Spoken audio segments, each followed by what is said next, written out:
Right now, about 7,000 languages are spoken across the earth. Some are shared by hundreds of millions. Others are remembered by a single person.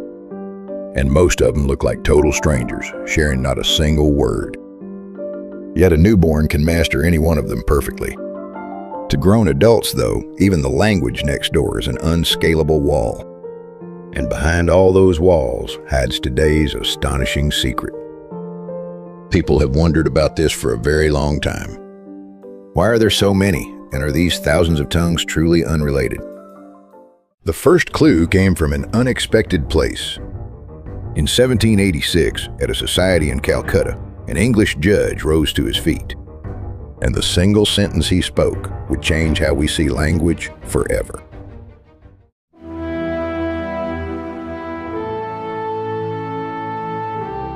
His name was William Jones, a boy spellbound by words.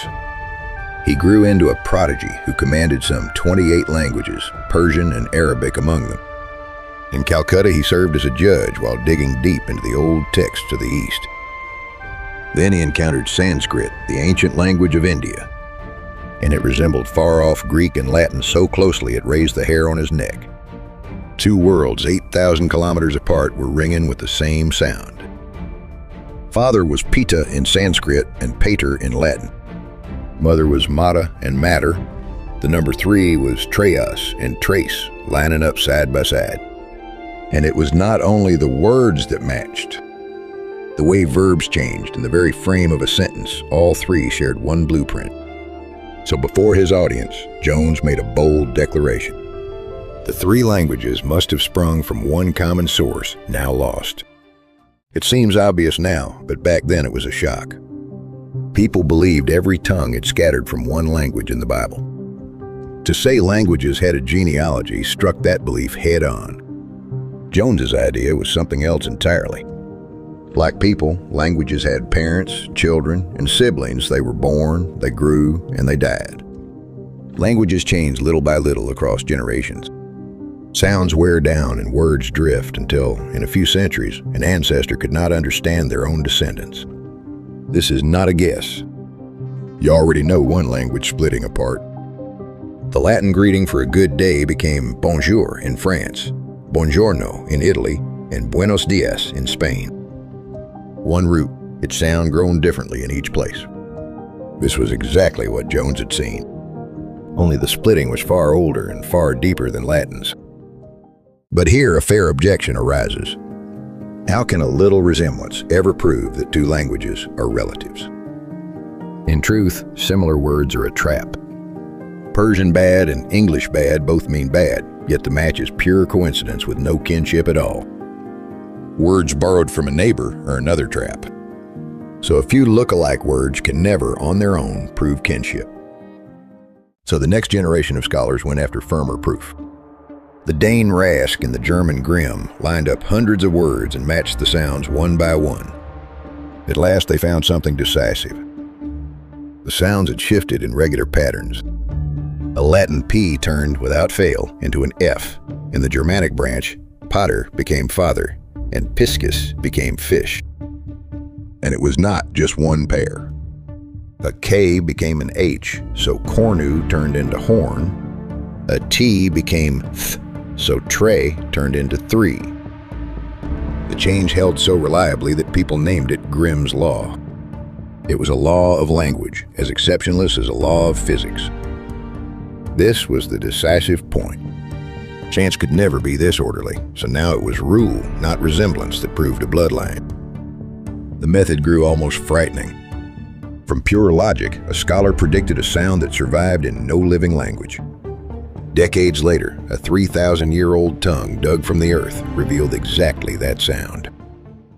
With the fingerprint in hand, scholars tried something bolder. From the children's words working backward, they set out to rebuild the lost parent no one had ever heard.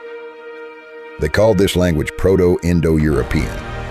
Working back from the word for water in many tongues, they reconstructed a starred form, water. Astonishingly, from this single root grew English water, German Wasser, and Russian voda. Words scattered across 8,000 kilometers were one household. and the rebuilt words told an unexpected story. Among them were clear terms for wheel, horse, wagon, and yoke. A vanished people's whole world lay folded inside their vocabulary. They had words for snow, wolf, and cattle, but none for the sea, the lion, or the palm.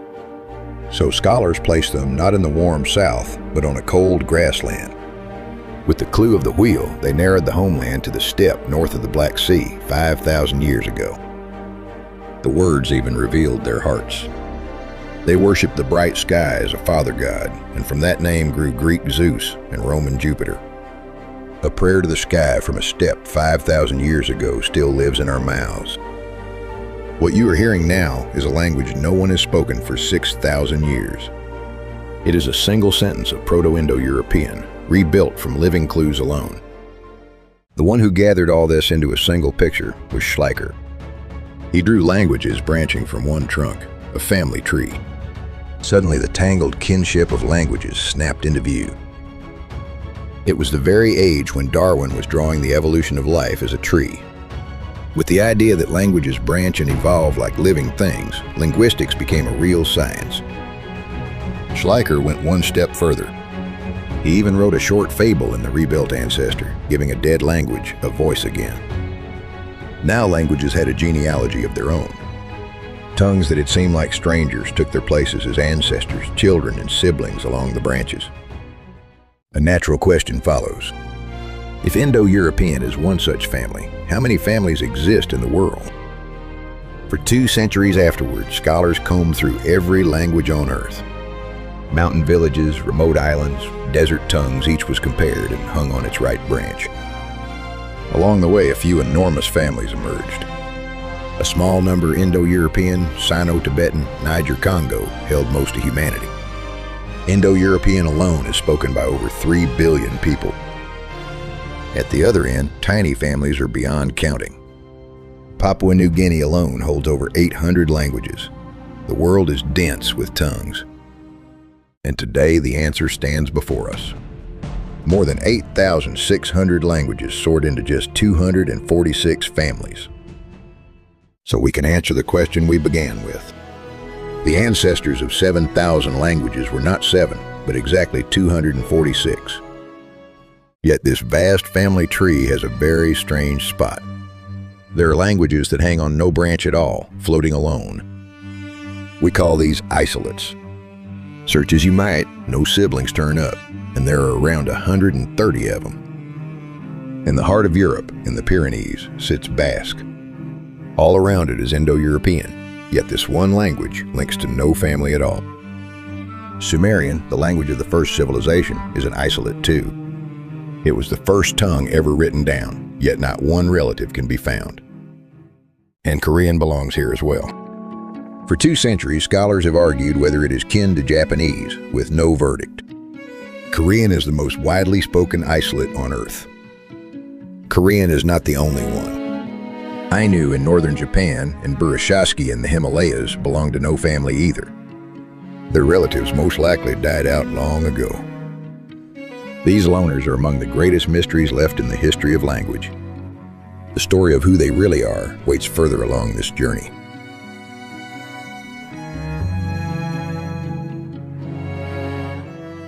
"7,000 languages that once looked like strangers gathered into 246 great branches." 2 centuries on, Jones's instinct was proven true. What had looked like chaos was really a vast order. Even languages that seem wholly unrelated reveal unexpected siblings once you dig to the roots. English, Hindi, and even distant Persian turn out to be far-off cousins. Then a deeper question remains. Could even these 246 roots have split long ago from a single language? Some scholars argue humanity once spoke a single mother tongue and have tried to bundle every family into a few superfamilies. But whether we can reach back that far is still hotly debated. That bold story returns later this season.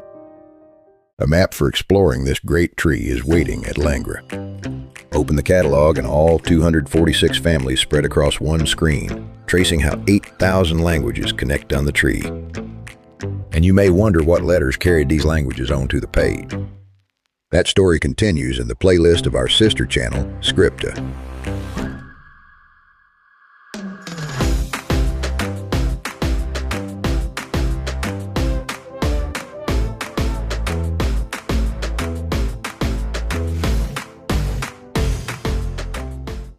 The world's languages are not strangers to one another.